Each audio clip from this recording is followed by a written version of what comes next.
Hello, everyone. I'll get 15 minutes on the clock. I'm only going to use 10 of it. Is that okay? I'm just kidding. I might talk the whole time. You will most likely not like this talk.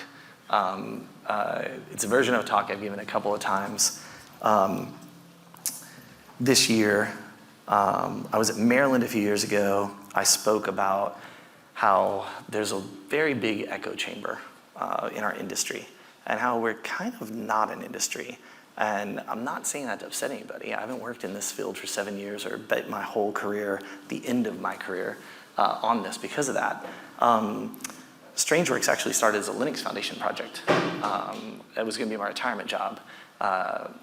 None of the quantum companies at the time wanted to work together, so I decided to start the company because I'd already invested so much time and energy. Now my wife refers to it as my sci-fi company. But there's only one issue this industry faces more than anything, and we are also the ones that are doing the most damage in this area, and that's money, flat out. Startups are starting to not be able to get the funding they need to build their products. Hardware companies have went through incredible amounts of money and not necessarily achieved some of the promises they've made. Companies that we want to sell to can't get internal budget to be able to do experiments with quantum. I talk to about 100 CIOs, CTOs a year from the Global 2000. Budgets right now, 50K, it's a great budget for quantum. A couple hundred K is phenomenal. And I see all these news releases and everything, and I have to just tell you, I don't believe in them. And so I thought maybe we could have an honest conversation about the state of the industry and how it shouldn't be knives out time. It should be all of us collaborating, working together to really get things going, to really build it, to lower the barriers to entry on cost, to lower the barriers to entry on how much knowledge you have to access the machines, to increase actual real results that we can take and share with the world that aren't scientific results, that are business results for the people that we want to be our customers. And so in thinking about this, I was here last year, and since last year, I thought, how much has the industry changed? Well, there's been 89 world's first, greatest, best announcements, 72 groundbreaking discoveries, and 57 industry-leading developing events. And I think we have to be honest, if that were true, there'd be more people in this room, there'd be larger events, there'd be more customers here. I see the same people at every single event. I see the same presentations, the same discoveries, there's this on Qubits, there's that, and it's wonderful. I'm not trashing that at all. But if we want to be an industry, that requires finance. And if we want finance, that requires us to deliver value to the people we want to eventually be the end users of the product. And while that sounds remedial, I don't think it is. If I look deeper into what's happened, you had this kind of pop-up around here where quantum funding kind of really started to get going. This would be when D-Wave got another round, Rigetti got kind of going, other things. And then you saw this increase. In 2021 and 2022, $4.7 billion, and people got very excited. 2023, you're down to 1.3, and 2024, you're down to 1.3. 300 of that is the Quantinuum deal, right? So if you look at the amount of deals versus the number of companies, none of this says industry. And the articles are shifting from, it's the future and everything to, is it a horse or a goat? People are sick of the hype. Is it the next frontier or a big bubble? All of these things they don't just affect investors. They affect our customers. If you go to somebody that's at a pharma company or energy company or a finance company, you say, I want to get you into quantum, they're going to do some form of diligence. And right now, where the scales are swinging is not where we need them to swing. And I think we are the biggest part of the problem, because in that effort to get that funding, in that effort to try to get those deals, we cut a lot of corners, right? Most of the customers aren't customers, they're POCs.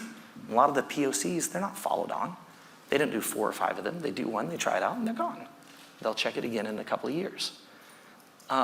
We have a lot of work to do to become an industry. Because I will tell you, there is no measure you can show me that says we are today. And when I think about that, I think about the media definitely has a place to play in that. But where are they getting their data? It's from us. And look no further than Time Magazine. 2014 in February, It promises to solve some of humanity's most complex problems. It's backed by Jeff Bezos, NASA, and the CIA.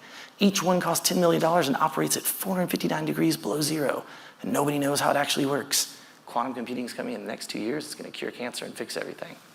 Fast forward to February of last year, quantum computing's on the cover of Time magazine again. And if you read the articles, it says, this machine can solve problems in seconds it used to take years. The future of computing is here. And the whole article is basically the same story that was told almost 10 years prior, without any progress, without any customer references, without any examples of moving forward at all. And again, I'm looking at some few depressed faces. It's not the point. Like, we can work together and we can fix this, okay? But we have to have a common shared knowledge of where we actually are. Because when startups come to me from the universities I speak at and they say, can you help us get our company going? We want to do something in quantum. And I give them the reality. Then they go and they talk to somebody else and they believe in all this bullshit. And what happens then? Then they end up taking money from investors and losing it. The more than that happens, the fewer investors want to invest in quantum. And that's what you're seeing, right? And there are tons of great people in this industry. There's tons of great companies. We need to all be working together. It's not Knives Out time, right? You can compete for the billions of dollars and tens of billions or that $1 trillion vertical market cap I've seen, or in some of the slide decks, because I'm an investor. I've seen almost everyone's slide deck, $50 trillion in TAM. You're full of shit, okay? Apple doesn't have $50 trillion in TAM. You're the single vertical integrated stack, you're full of shit. Apple is one of the most financially successful companies on the planet right now. They don't own the whole market, right? So, you know, we're talking really insane when we go out publicly, and that's starting to reverberate back, and it's going to crush things. And we could have another period, like on that one side where we have another big dip, not a winter or anything like that, and then it takes a few years. It will set us all back. And so I wanted to talk about what the problem is, and it's simple. We're out of phase with the customers. Everything in quantum is science. I've said in on pitches, if you are using linear algebra in your pitch to a CIO of a Global 2000 company, get out of that room, okay? That's not what they want. They want to know better, faster, cheaper. I invest $1, what's the return on investment in that dollar? So I can go get more dollars justified. And so think of it like flywheels. And there's the quantum community, and there's the companies, and there's the finance community, and there's the universities. And they're all a little disconnected right now. Like, we have all the components we need to make this work. We can grow this into the most powerful industry, an industry that can shape the future of the entire planet. But we can't do it if we don't work together. We can't do it if we make promises we don't keep. You can't promise this is going to happen in 2 years and it not happen. You can't put a roadmap out, which many have done, and say in 5 years we'll be here. Those roadmaps are coming due. Some of them in the next couple of months. Some of them in the next year. What's going to happen when we don't hit those? It's about expectation setting. And one of the biggest expectations is we have to talk to business in the way that they understand the value of what we're trying to do. It's fascinating to talk about the science. I've done it. It's incredible. They don't care, okay? They don't care how the stuff is made. They don't care about how many cooks are in the kitchen. They care about the environment they use it in, the meal they eat, what they get value out of it, right?